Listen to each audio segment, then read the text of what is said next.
Salve ragazzi e bentornati sul canale. Ti ricordo di iscriverti al canale stesso e attivare la campanellina per rimanere aggiornato sui prossimi video. Inoltre, se hai delle opinioni o dei commenti utili a far crescere il video stesso, ti ricordo che li puoi scrivere nei commenti. 15 minutes later. E voilà! La magia del montaggio! Montata tutta la trasmissione. In questo caso una Polini completa, tranne il variatore che è un Malossi.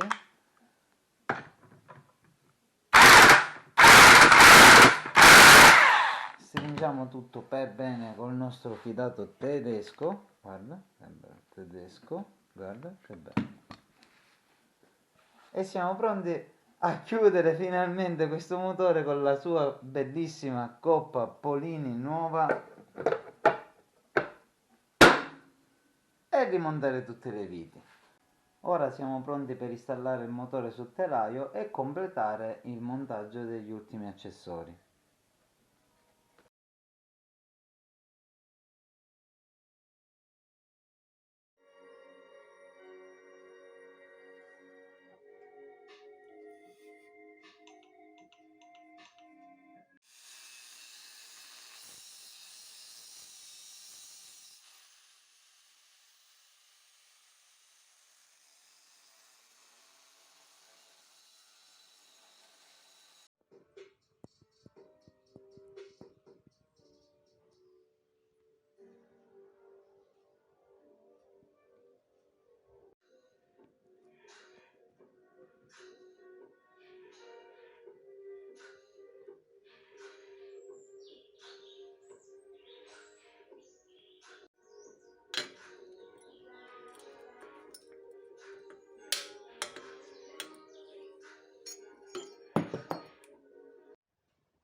One eternity later. A posto. Rimontato il motore sul telaio con tutti i suoi accessori, siamo pronti per andare a fare i cicli termici e provare le sue prestazioni.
Ciao ragazzi e al prossimo video!